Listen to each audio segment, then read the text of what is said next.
नमस्कार बंधुरा आमी श्रावणी आमी चले एसेছি आरो एकटी रेसिपि निये। चलो रेसिपिटी ताहले एकबार देखे नी। आज तोमादेर साथे शेयर करब बाटा माछेर एकटी रेसिपि। रेसिपिटी बानानोर जोन्नो छोटो छोटो बाटा माछ नियेछि। शिम ओ मूलो दिये बाटा माछेर झोल बानाबो, सेजोन्नो एकटू मूलो और अल्प परिमाणे शिम केटे नियेछि। प्रथमेई आमी माछे नुन ओ हलुद माखिए माछटाके भेजे नेब। रान्नार शुरूतेई आमी माछ भाजार जोन्नो कड़ाइये सर्षेर तेल गरम करते दिएछि। तेलटा गरम हये गेछे। एबार आमी एकटा एकटा करे माछगुलो दिए भेजे नेब। भेजे एकटा प्लेटे तुले राखबो।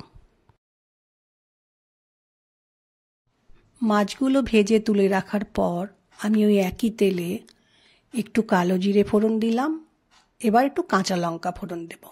दिए फोड़नटा भालो करे एकटू भेजे नेब। फोड़नटा भालोभाবে भाजा হয়ে গেলে আমি তেলের মধ্যে শিম ও মূলো দিয়ে কিছুটা সময় ভাজবো।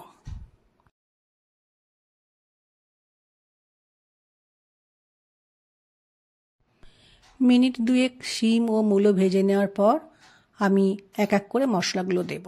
প্রথমে দিলাম হলুদ গুঁড়ো, এরপর নুন দিলাম, এবার দিলাম জিরে গুঁড়ো, এবার একটু লঙ্কা গুঁড়ো দিলাম ঝালের জন্য। এবার গ্রেট করে রাখা আদা দিলাম। অল্প একটু জল মিশিয়ে মশলাগুলো ভালো করে কষিয়ে নেব। শিম ও মূলো মশলার সাথে ভালোভাবে কষানো হয়ে গেলে আমি এর মধ্যে জল দিয়ে ভালো করে মিশিয়ে নেব, দিয়ে ফুটতে দেব। জল দেওয়ার পর তরকারিটা যখন ফুটবে তখন গ্যাসের ফ্লেমকে লো করে দিতে হবে যাতে শিম আর মূলোটা সেদ্ধ হয়। মূলো ও শিম সেদ্ধ হয়ে গেছে। ঠিক এই সময় আমি একটু ধনেপাতা কুচি দিয়ে ভালো করে মিশিয়ে নিয়ে এর মধ্যে ভেজে রাখা মাছগুলো দেব, দিয়ে কিছুটা সময় ফুটতে দেব। এই রকম গরম গরম মাছের ঝোল কিন্তু শীতকালে বেশ ভালো লাগে। রেসিপিটি ভালো লাগলে লাইক, শেয়ার ও সাবস্ক্রাইব করো। ভিডিওটি দেখার জন্য ধন্যবাদ। আজ ভিডিওটা এখানেই শেষ করছি। ফিরে আসছি আরও একটি রেসিপি নিয়ে।